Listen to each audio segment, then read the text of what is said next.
Very interesting day of trade is what we've seen in today's session. Clearly, if you go to see, we've closed absolutely near the flat line, and this was mainly because the financials have continued to underperform in today's session. In fact, it was the IT as well as the real estate players which actually were the gainers today.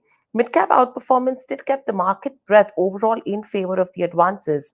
So that's the overall trend, and clearly it's the private banks and the NBFCs that were under pressure.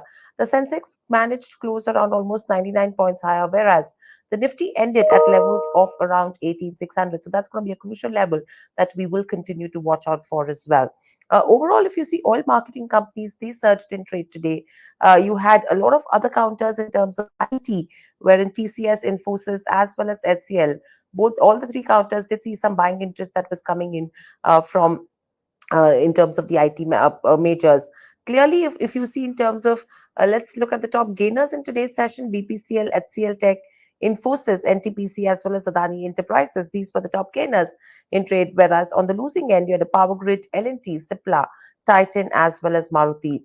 Stocks like BEL and HAL actually hit a 52-week high today. From the power space, you had the NTPC and PFC, as well as the REC that hit a 52-week high. In fact, if you see in terms of the peak power demand, that's at a record high as well in terms of the 9th of June data that we've been picking up. TVS Motors was another one that hit a high as well in today's session. Let's quickly look at few of the newsmakers. ABB, now they've got the highest target price after a UBS upgrade, and they've got a increase to 5,000 rupees per share, which is implying a potential upside of almost a little over 20%. Kaplan Point was in focus as the US FDA has given them an approval for a muscle relaxation injection. KC was in focus as well, and this is on the back of a buy call by Nomura for a target price of 598 per share. Easy Trip Planners, that counter gained in trade on becoming, a paddle tournament's official travel partner, so momentum on that counter as well. GHCL slumped in trade, and this is after listing post the demerger.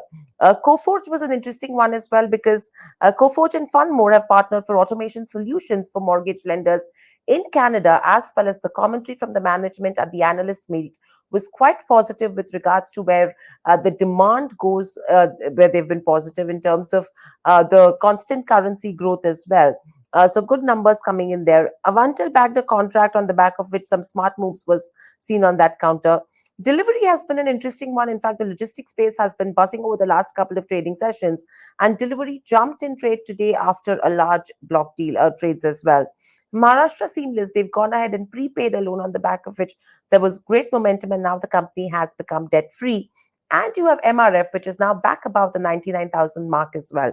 So clearly, a lot of movers and shakers, a lot of individual stock specific action is what we are seeing. But there is some bit of nervousness that prevails in the market, specifically from a banking name perspective, because ahead of the FOMC as well, there is no major direction that the investors are willing to take, and that's the reason why we are seeing these kind of sideways moves. But the stock specific action continues to remain. So the next couple of trading sessions are going to be extremely crucial as well to understand the underlying trend. But the tone still continues to remain positive, is what analysts are indicating so far. Back to you.